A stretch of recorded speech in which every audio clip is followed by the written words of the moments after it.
Hi everyone, and welcome to our final presentation on leadership insights and future directions. So, throughout this course, we've explored various dimensions of leadership, and today we'll synthesize these learnings into a practical, actionable insights, and we'll examine how these insights can transform our leadership approach. So, we are Team Delta, and here are my team members Nishit, Monica, Alex, Gabby, Vishal, Akshay, and I'm Aishwarya. Next slide, please. Okay, so our course journey encompassed both classical and contemporary leadership theories, and we started with foundational concepts that have stood the test of time and then progressed to modern leadership challenges. Each area was explored through both theoretical understanding and practical application, preparing us for the real world leadership roles. Okay, moving on to emotional intelligence. So, emotional intelligence emerged as a critical leadership competency, and our studies revealed that leaders with high EQ, consistently outperform those who solely rely on technical skills. Through various exercises and assessments, we learned how to develop these four components of emotional intelligence, which is self awareness, empathy, relationship management, and social awareness. And the practical applications include better team relationships, more effective conflict resolution, and improved change management responsibilities. Now let's talk about adaptive leadership. This is a crucial in today's world fast-paced environment. It requires flexibility in our leadership styles and the ability to assess situations dynamically. Tools like situation assessments and stakeholders mapping help us navigate challenges effectively. Managing resistance is crucial. By recognizing differently types of resistance and communications broadly, we can foster engagement. Additionally, building personal and team resilience prepares us to face setbacks proactively, ensuring we can lead effectively throughout change. Next slide, please. Continuing with inclusive leadership, this is essential for fostering a thriving organizational culture. It involves creating psychologically safety, allowing team members to share ideas without fear of judgment. Embracing diverse perspectives enhances innovation and decision making in a group. Building inclusive teams requires international and intentional recruitment and regular assessment of inclusion metrics. Addressing unconscious bias ensures fairness in our process. By cultivating an inclusive environment, we not only improve team dynamics but also drive overall organizational success. So I'll discuss the importance of strategic vision in leadership through four key components. First, it is crucial to set a clear direction by establishing a vision that aligns with mission and values. This clarify provides a framework for efforts. Next, it is important to focus on aligning teams. Effective communication, clarity, and securing buy-in are essential to ensure that everyone is working towards the same goals. Additionally, making informed decision is essential.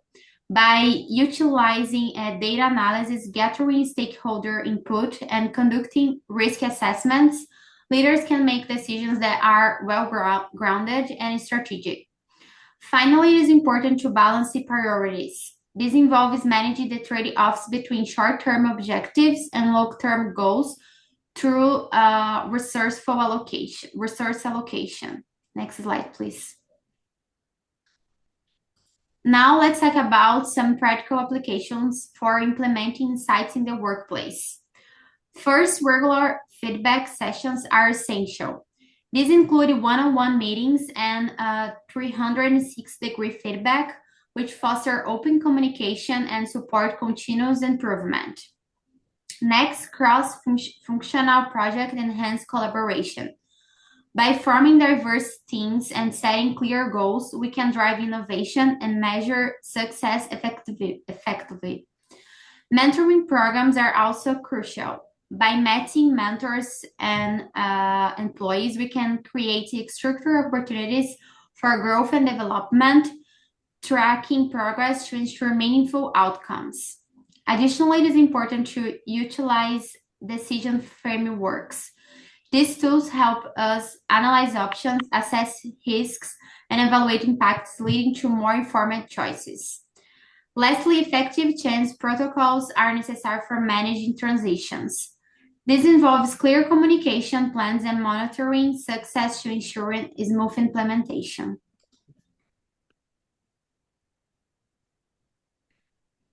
Okay, so talking about the case study of real-world implementation, the company that we are focusing on would be called Global Tech Firm, and their challenge was to perform a digital transformation throughout their organization. The team size involved almost about 500 employees, and the timeline they had was about 18 months. Some of the applications of concept that they used were emotional intelligence, which basically means managing change anxiety between employees, and to perform adaptive leadership, which means flexible implementation of various softwares and new and upcoming softwares within the organization. And another concept also included inclusive leadership, which means diverse team engagement, and also strategic vision, which means pushing through clear transformation goals. And some of the outcomes they had was that the organization had 95% transformation success rate, 87% employee engagement increase, 40% increase in innovation, and 25% overall improved productivity. The lessons learned from this real life implementation is that communication is really important. Stakeholder engagement would be second. Resistant management whenever there's an upcoming change uh, within coming up in the organization, and also celebration of success. Now, this case study demonstrates how leadership insights were successfully applied in a major organization, and the results show that the performance of integrated leadership approaches in driving successful change are really crucial. Moving on to the next slide. So, measuring of success, how do you do that? Using the key performance indicators every major organization has is KPIs. So, the first one would be employee engagement. There was an increase in engagement scores, retention rates, satisfaction metrics, and participation levels as well.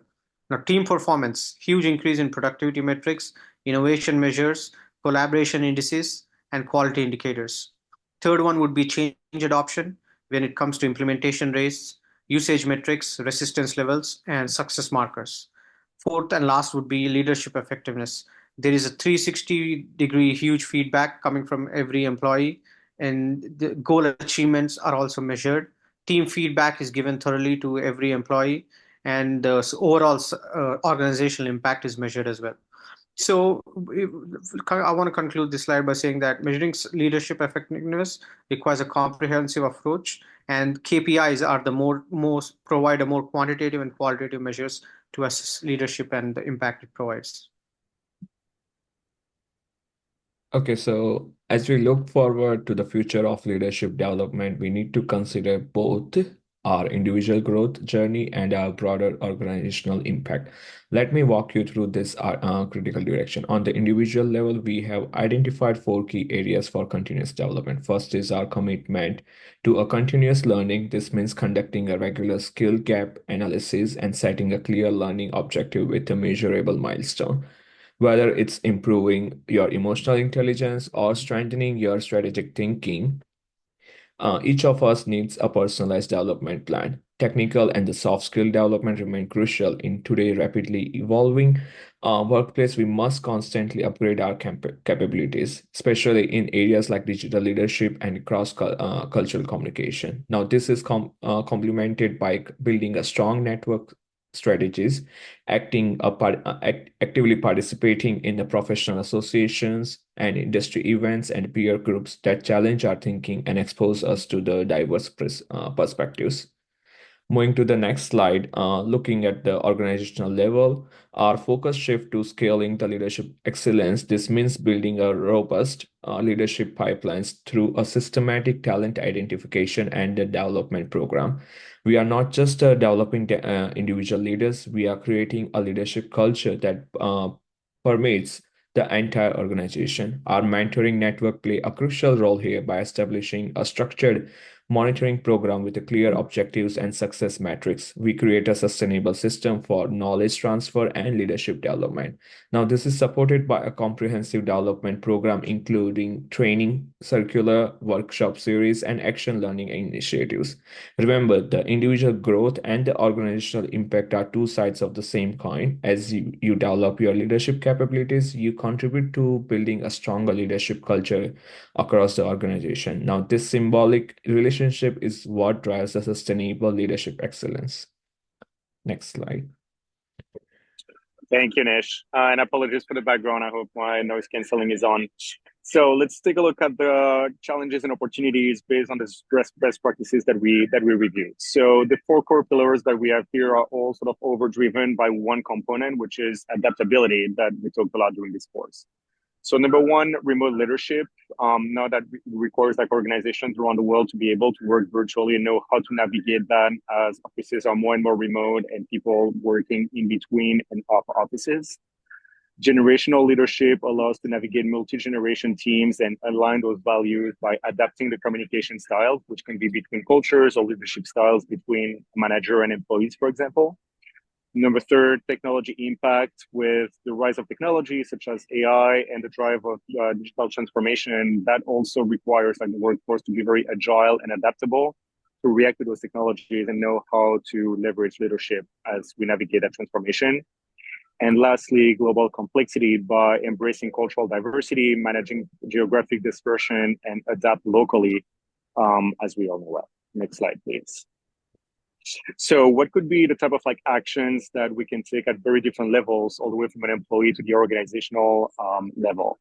So individually, it's important to set goals, create timelines, and identify the resources, as well as tracking progress. So those key elements allows an individual to set their own barriers in regards to leadership and track their progress over time. Number two, team strategies by assessing the team needs, developing the implementation plans, and define success metrics. So as a group, those type of like metrics become a lot more important at individual levels, where we can track progress as a collective unit. Third, organizational initiatives by aligning with culture, integrating systems, or allocating resources and measuring impact. So as mentioned, at that point, that's at the organizational level by combining the teams together and all the common efforts. And then finally, reviewing schedule, which can be done by conducting monthly check-ins or even like quarterly reviews that allow us to assess the overall performance performed over time. Next slide.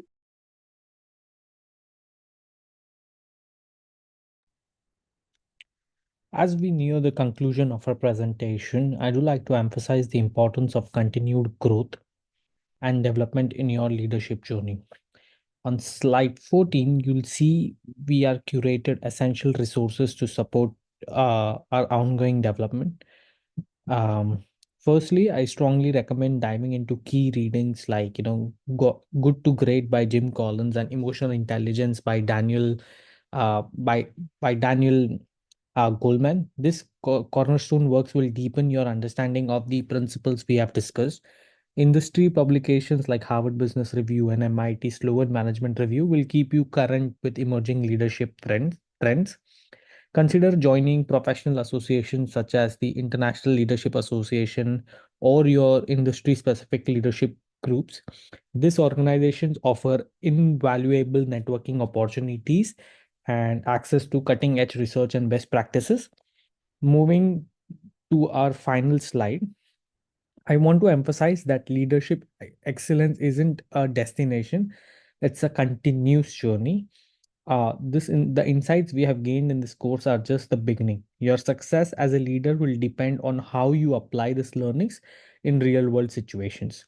Remember this critical success factors, right? Maintain your commitment to growth, practice your skills regularly, actively seek and integrate feedback, and lean on your leadership community for support and guidance. As you leave today, I encourage you to reflect on 3 questions. How will you immediately apply these insights in your current role? What potential challenges do you foresee and how will you address them? What support systems will you put in the place to ensure your continued growth? The leadership tools and frameworks we have discussed are powerful, but their real value emerges only through consistent application and reflection. I challenge each of you to take one insight from this course and implement it in your workplace this week. Thank you for your engagement throughout this course. I'm excited to see how you'll transform these insights into impactful leadership practices. Thank you.